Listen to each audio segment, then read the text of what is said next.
Back here on SportsLine, we're going to switch up gears a little bit here and talk some basketball because over the weekend, a huge win for Vanderbilt at Memorial Gym against LSU, a team that finally won tonight for just the second time in 8 games at Texas A&M, but LSU'd really been falling off. Vanderbilt jumps up, knocks them off 75-66, and now Vanderbilt right there in the middle of the pack in the SEC. If they win tonight, they'll be in the upper division of the conference. And the Commodores underway against Missouri at Memorial Gym once again as we speak. Huge upset in the SEC, by the way, tonight, as Arkansas at home takes down number 1 Auburn 80-76 in overtime. Huge win for Eric Musselman's team and a bit of a surprise for Bruce Pearl and the Tigers on the road. But back to Saturday night and kind of the return of Memorial Magic in a lot of ways for Jerry Stackhouse and the Commodores. It was a good atmosphere. They got a big win over LSU. They're playing the best basketball that they've played in 4 or 5 years. I mean, going back into the early part of the Bryce Drew era at Vanderbilt, certainly the best basketball under Jerry Stackhouse in year 3. And it was a special night because you had one of the all-time greats in Vanderbilt history in Shane Foster in the building for Vanderbilt to retire his jersey. And there's no better honor than that for a guy like Shane, an absolute stud when he was there. Some incredible games, some incredible seasons, memories that will last for Vanderbilt fans for a long, long time. He played on good teams. He got to NCAA tournaments. He had a professional career after that. But he came back here and he made Nashville home after his career as well. And what Shane Foster has done post his career, working with various different organizations, the YWCA, his Amend program, fighting to stop domestic violence, fighting for social justice, all of those types of things. The things that he has done in our community over the last several years, since his basketball career has been over, are equally as remarkable and more profound than what he did on the court. And what he did on the court was awfully special. I mean, they should almost hang a regular shirt of his up in the rafters, too, because that's how great of a person that Shane Foster is. But the jersey goes up there because of how great he was as a basketball player. And he was truly great as a college basketball player during his time at Vanderbilt. So the jersey goes up last Saturday night. It will forever hang in the rafters at Memorial Gym for people to see when they walk in there and cheer on the Commodores. And last Friday, before it all happened, our executive sports producer, Brian McKeegan, sat down with Shane Foster to talk about the honor and what it all means to him as he recollects back on what a remarkable run he had at Vanderbilt, what his career felt like, and what this city and that place means to him as now his number goes up in the rafters, retired forever. Congratulations. Thank you. This is a tremendous honor to get your jersey retired here at Memorial, where you had so many great moments. What's going through your mind right now as you, go through this weekend getting your jersey retired? It's just surreal. So many of my family and friends are coming in town.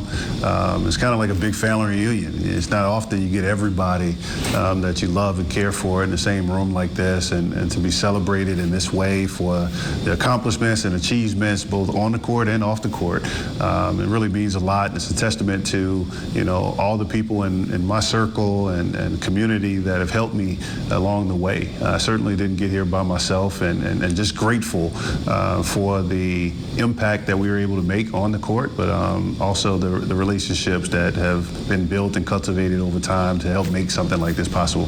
What was your initial reaction when the university told you, hey, this is what we're doing? I was speechless. I didn't expect it at all.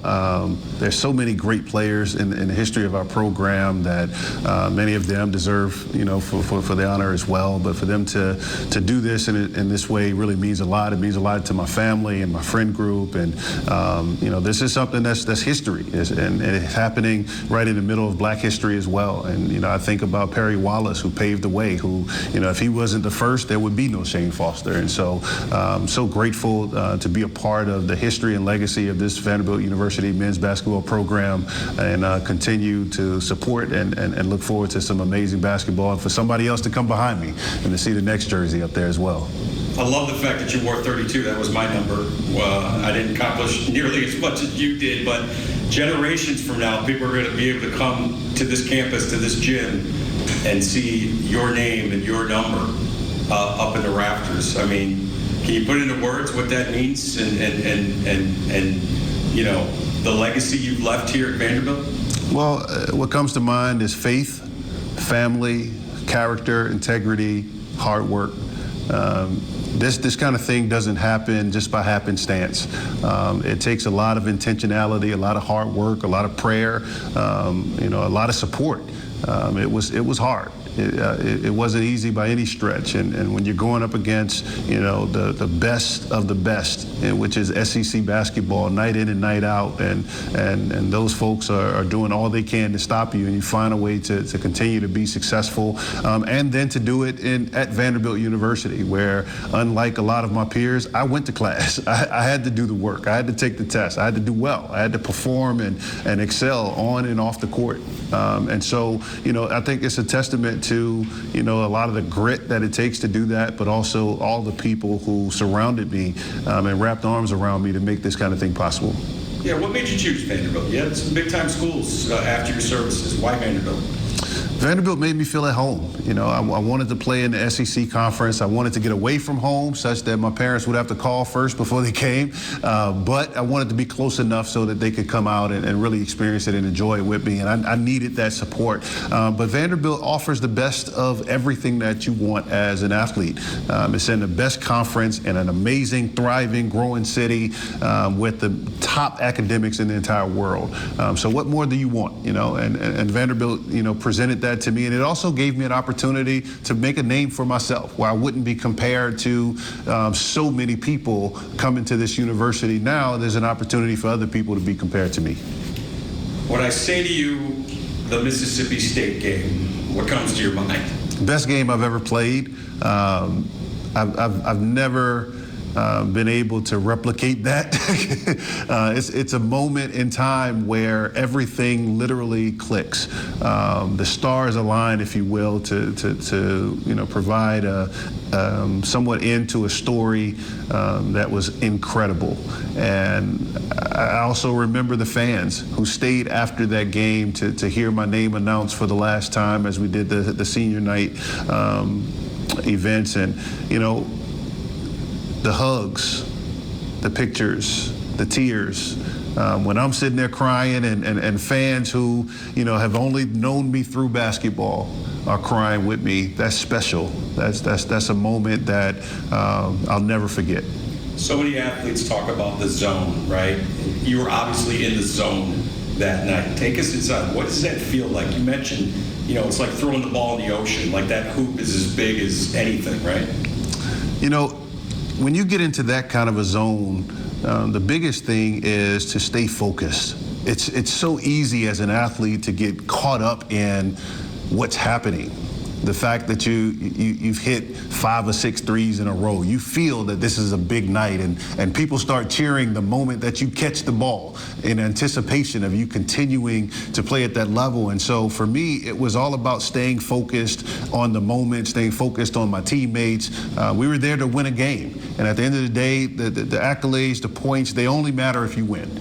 And so I wanted to stay focused in that regard, and I was talking to myself even, reminding myself of of the purpose and the intent and the character and to handle this the right way. But most importantly, we need to win this game. And so, you know, that competitiveness is what gets you over the hump and allows you to stay in that moment, and focusing on everything else other than the points allows that success to continue. And so we were able to do that, and my hat goes off to my teammates. They were the ones setting screens, you know, getting me the ball in positions and spots where I could really be most effective. Coach Stallings running those plays, and then everyone, you know, keeping me encouraged through that difficult first half where I wasn't making any shots. But their energy was no different when I was killing it than it was when I was missing shots, and that's what matters. That's the you know, the true testament of a team where you're really bought in, and nobody really cares about who gets the credit, but we care about winning most.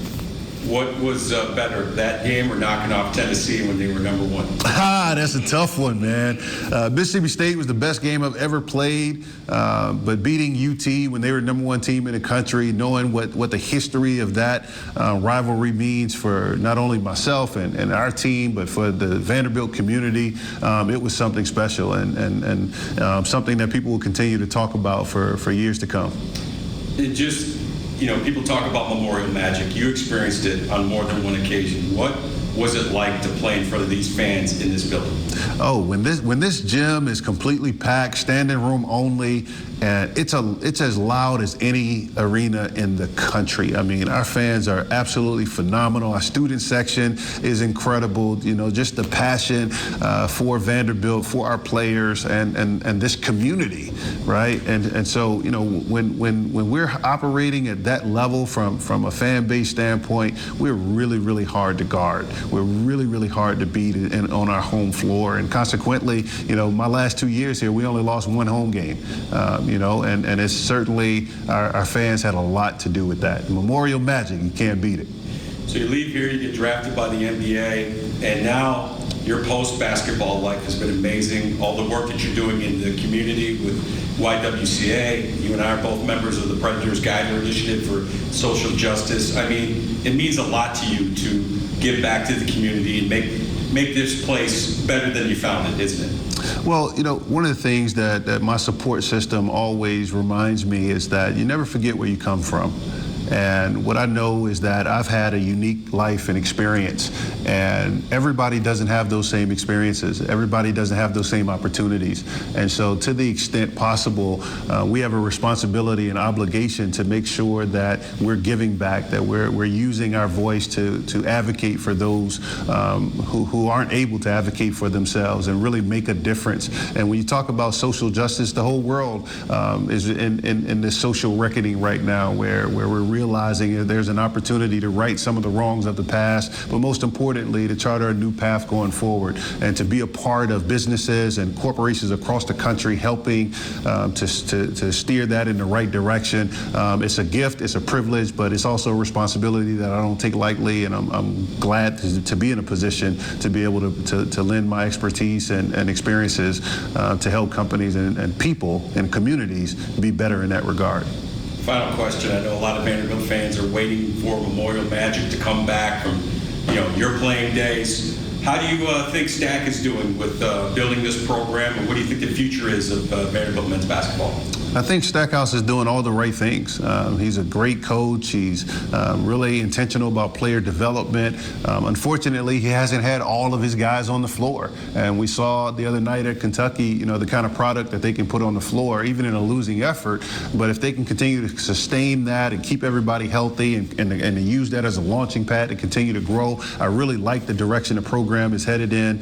This coaching staff is second to none. They do all the things that are necessary for a program to really bounce back from some really tough years and to really be headed in the right direction. So I'm excited about what the future holds. I'm excited about the recruits that we'll have coming in, and so I think Stackhouse is the person for the job to really get this thing done and to get Memorial Magic back where it needs to be. Thanks, JB. Thank you, Shane Foster. And nobody deserves that honor more than him. Everything he's done in the community and everything he did to put Vanderbilt basketball in the place that it was back when he was a player there and ultimately finished with one of the great careers, not just in Vanderbilt history, but in SEC history. One of the great people, one of the great players we've ever had the privilege to deal with, and now immortalized forever with his jersey in the rafters at Memorial Gym. Congratulations to Shane Foster. We'll take our final break, come back, and wrap things up right after this.